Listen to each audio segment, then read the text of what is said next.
God save our gracious Queen. Long live our noble Queen. God save our Queen. Santa Victoria. Yes, what? Well, first of all, what is the absolute bop you're singing, and why are you singing it? So I'm singing the national anthem. I'm sorry, Anna. I'm just in a really good mood today. What's happened? I'm feeling patriotic. You know what I mean? Enlighten me. What's happened? Because the long-awaited resignation of our Prime Minister has finally happened. Oh. Woo! Santa Victoria. Sorry. I'm sorry. So is this a happy I occasion? don't want to bring the Queen into this. Yes, in reality, it may be unexpected, but this entire situation is actually a good thing. Generally speaking, I mean, of course, I can't speak for the entire British population when I say this, but the reality of the matter is that there's lots of people that would be very happy to hear this news, yeah. Boris, I mean, everybody knows Boris as the man with the crazy hair and the silly personality that speaks in different languages when he gives speeches. And now he's gone. Woo!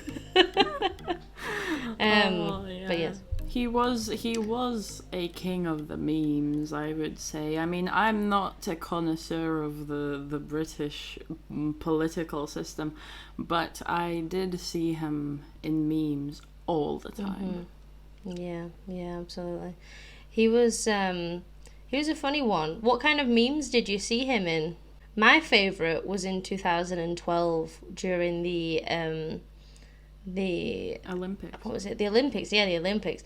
I think it was at that point when Boris was the mayor of London, and he goes down a sort of zip line, and he got stuck in the middle, and he's just like waving two flags and just suspended in the middle of the air, just waggling these flags around and being like, "Yep, this is normal.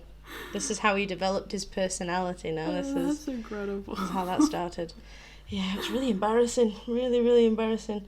But I guess that was the thing, is that people saw him as the pinnacle of Britishness, the very British person. But I would say that he's never been further from that, from Britishness, you know. Why do you Did say you that? know? Well, did you know that Boris Johnson's name, his first name, isn't actually Boris? What? What? Wait, what? He's got I know, a pen right? name. What is... It's like his stage name. No, just kidding. It's his middle name, Boris, I think it is. Because his actual name is Alexander Boris Pfeffel Johnson, I think it is. Pfeffel. I did say Pfeffel. You heard me right. Pfeffel. Let me just double check that. Imagine if your Prime Minister was Alexander Pfeffel. Oh, sorry, it's even worse than that. It's Alexander Boris de Pfeffel Johnson. De Pfeffel. De Pfeffel. I mean, you should never trust anybody who has a de. De Pfeffel. Oh, goodness gracious me. So yes, his actual name is Alexander, but people know him as Boris because, I don't know, maybe it's just more of a relatable Britishy sort of name, if that makes sense. I think it suits him more. He looks like a Boris. Yeah, he does. I don't want to offend all Borises. I don't want to offend all Boris in the UK. But... Yeah. Also, did you know that he was not born in the UK? What? Is this like a whole Trump situation where like the leader of the country is not actually from the country? Technically speaking, no, he's not from the UK because he was born in New York. He was born in the US. Oh, he's American. Oh, that explains a lot. It explains a lot, doesn't it? Yes, it's interesting. He has moved around a lot. He was born in the US and then he moved to, because of his parents, they were very busy with work, so they would take him to the US, different parts of the US, different parts of the UK and France. And And of course, he just had to go with them, you know. But I always thought it was very funny that a child that had this experience with traveling and with being in other countries, you'd think that he would also want to make it a little bit easier for people trying to enter his country. But that's just my opinion. I don't know. Just my stance on it, you know. Yeah, it is interesting. So wait, what are the two parties in the UK? Or like there are more parties, but the two main biggest parties? Yeah, because mainly we have a two-party system in the UK. Of course, I'm sure some of my marginal other party friends will be very upset that I said that, but we can't deny that that's the case. Yeah. We have the Conservatives, which is Boris Johnson's party, and they are the right wing, which means that they are on the right side of politics. And then we have the left-wing party, which is Labour. Of course, some people talk about whether or not Labour is truly left-wing or Conservatives are truly right-wing, and if they cover, you know, different parts of the spectrum, the political spectrum. But generally speaking, this is how it's understood. So yeah, the Conservatives, Boris Johnson, I think perhaps it's important to mention, he's not resigned as the Prime Minister, but he has resigned as the leader of his party, which means that he will also lose his job as the Prime Minister. But he's extended his stay as Prime Minister until autumn, which of course he has. He's so desperate to, you know, keep his job. I mean, goodness me. So is the Prime Minister always the leader of the leading party? Yeah. Okay. It's true that, so for example, the UK is divided into constituencies, divided into little localities where you elect your own personal member of parliament. So Boris Johnson could be the leader of his party, but if he lost the election in his constituency, I believe they would have to choose somebody else, because he needs his place in Parliament, and he can only get that by winning the vote in his locality. Okay. So it's all very complicated. Honestly, people talk about the different types of voting systems in Europe. They're all unbelievably complicated, but I find the UK's to be the most weird and confusing, to be honest. Because there's just so many weird things, like there's so many weird rules about it, so many things that seem to be a little bit unfair. It's kind of like the Electoral College in the US. Like every state has a different, you know, level of importance. But yeah, in the UK, it's important to have your own constituency if you want to be the leader. Right. Okay. But yeah, I mean, he was so popular. I mean, you got to understand all these embarrassing things that he did 10 years ago. It was almost as though it was leading up to today, you know, to him having the power that he had. But I think lots of people were a little bit worried that he was just going to be in government forever. Like there was so many opportunities for him to resign, and he just wasn't doing it. So now it's finally happened. I know, right? Did you see during the Platinum Jubilee when he was booed? Platty-jubes, yeah. Everybody in England keeps calling the Queen's 70-year anniversary of being a queen Platty-jubes, because that is Platinum Jubilee. Yeah, but did you see him at the Platty-jubes? No. When he arrived at the big, you know, event that they were having, all the public were booing at him. Oh no. Well, I mean, I feel bad. Yeah, but like, I still feel bad. I know it's probably deserved. I mean, at least from what I've heard. I'm not British, so I can't say. But still, I feel bad. Well, maybe he doesn't care. I think that he brought deserved it upon himself, so. Well, this is the thing. Do you know why or why people were booing at him in the first place? No. Was there something specific? Well, that's a good point. I think it was just a combination of everything, no? But one of the main things was the fact that he, in general, was carrying out these parties, these sort of secret parties during the pandemic. So he had Oh, like some secret right. Christmas parties and things like this, and he was inviting his partners and all of these other things, and it was all very woo.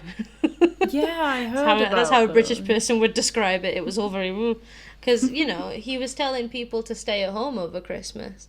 I remember my favorite thing of that was there was a bulletin on the BBC News that said sitting outside in Scotland is illegal. What? The exact same time that he was telling everybody to stay at home and that it was illegal to, go and mingle and spend time with your family members, he was bopping it to Last Christmas by Wham and drinking wine with all of his best friends. So, Oh my not good, God. is it? Yeah, Not the best look. not very good behavior from the Prime Minister himself. That's interesting. So is it like, do you have any idea what's going to happen in the UK now? Like, what's the next step? I have no idea. I'm super nervous about it. And I think that I speak for a lot of British people at the minute, so I'm going to have to be careful. But I do think that lots of people were thinking is that there is no good alternative to Boris Johnson. Because the Labour Party, the other party that we were just talking about, hasn't really been particularly impressive recently anyways. And lots of people don't really like the leader of the Labour Party. So they don't want him, or some people don't want him. But then at the same time, Boris Johnson's parliamentary colleagues that were working with him are not the nicest people in the world either. So I think lots of people, what we could see, what could be possible this election, is a different party will win. Probably Labour, maybe. but the truth is that it could be a very mixed bag again, because we have a lot of confused people in this country, and it's not clear what we want. I don't really know either. I couldn't say for sure.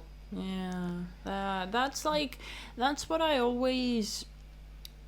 Obviously, like, I'm not from a country that has like a two-party system or like two main parties, like the biggest parties. But I always find it confusing, like, because you only have two really big parties, that one party has to represent a lot of people with different opinions.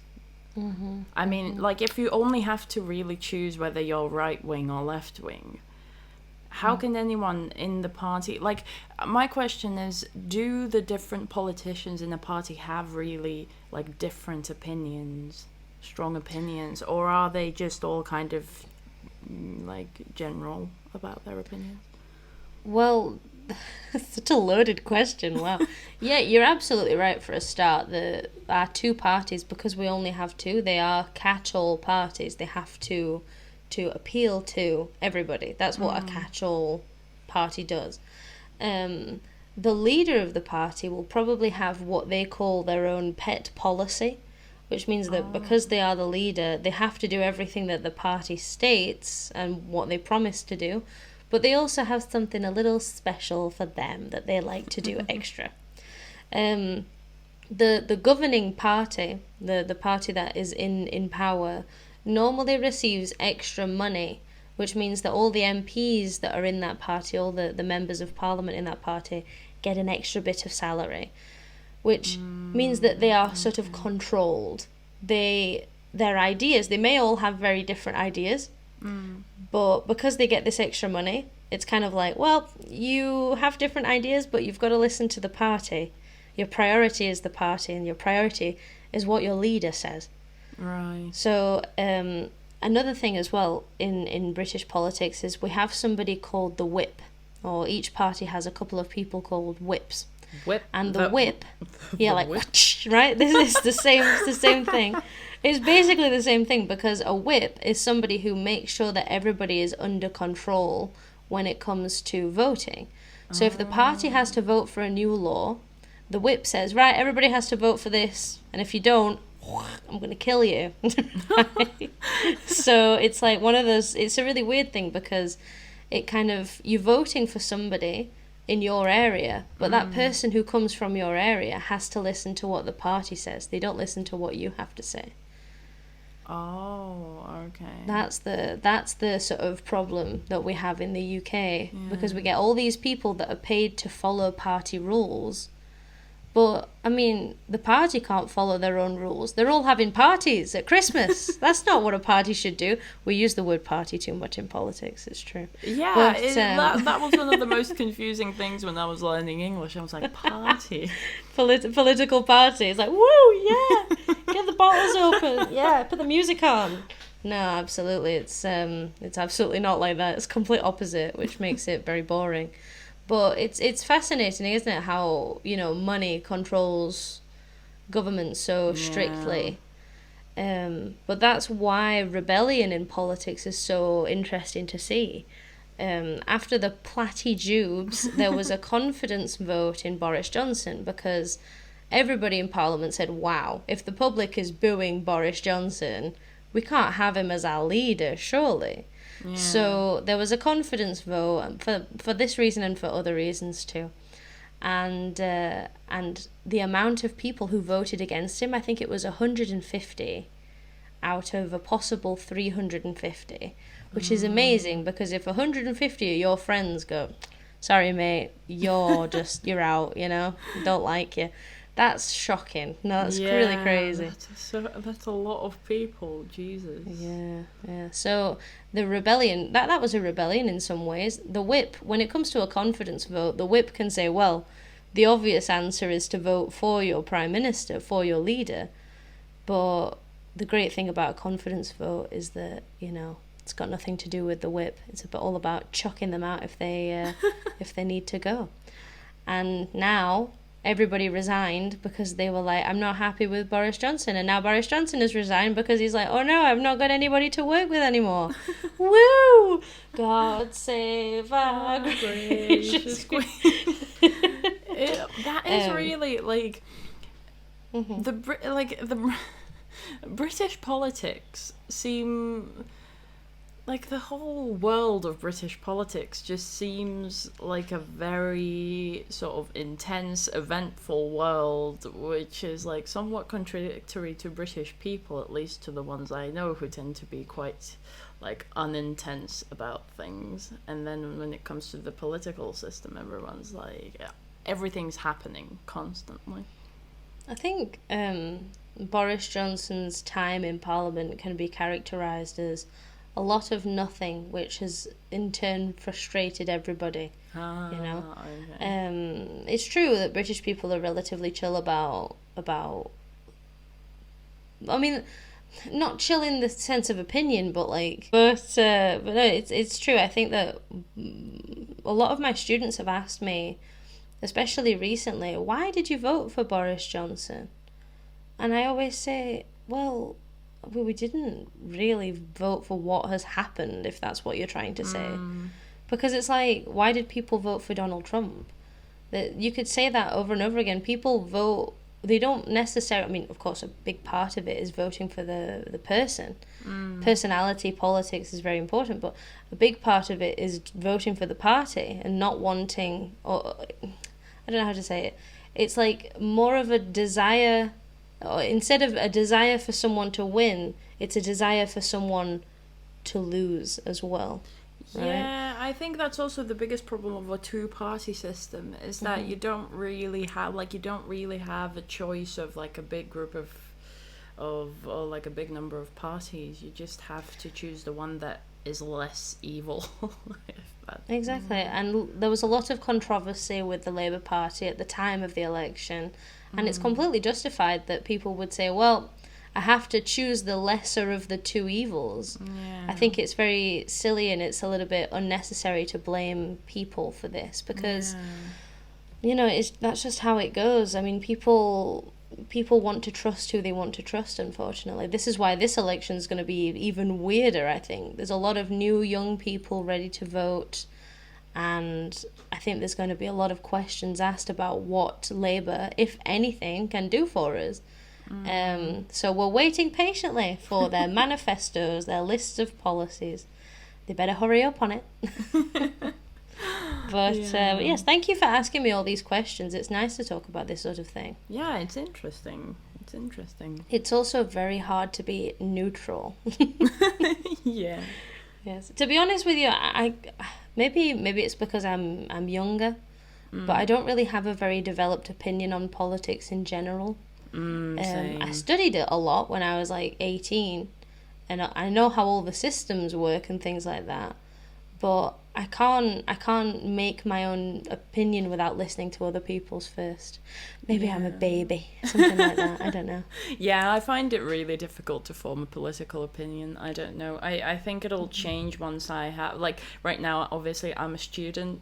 I work online. Like, I don't have much of a, I don't know, it doesn't affect me as much in everyday areas. Maybe once I have a job and once I have a family and once I have like a mortgage or something, I'll have more of a better view of what actually affects me and what doesn't, and what works well and what doesn't. Yeah. All I can say is that, the things that are happening to me right now, I would like them to stop happening, and I don't know if that has to do with the party or if that's just things that are inevitable in life. For example, the prices of things are going up a lot in Spain at the moment. I'd like that to stop. Do I think it's going to stop if the party changes? No, not really. I think that these things are just going to be constants in our lives. Yeah, maybe an important thing to remember. Caused by the war is horrible, so the war could stop. Yes.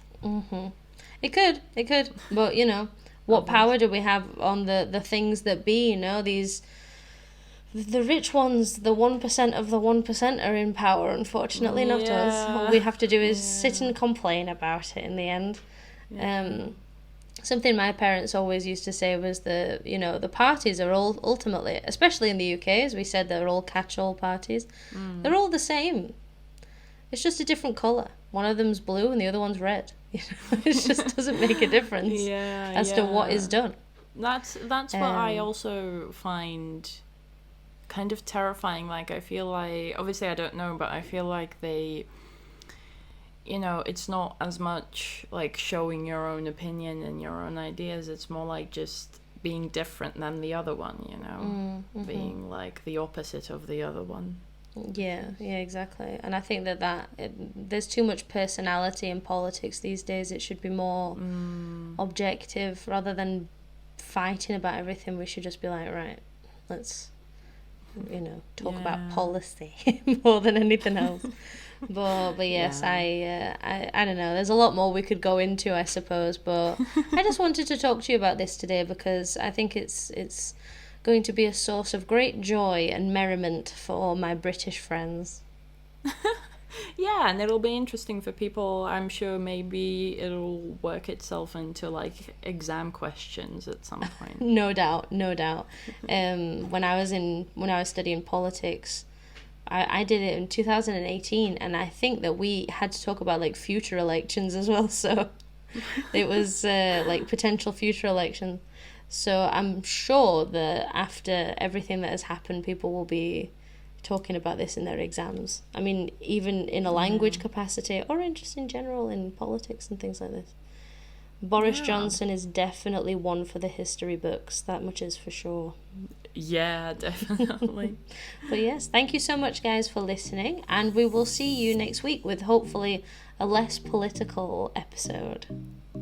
Yeah, thank you for listening, everyone. Bye. Bye.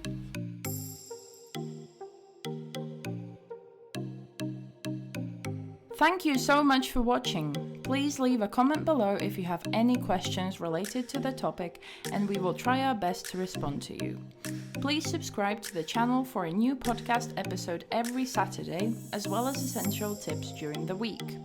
See you next time!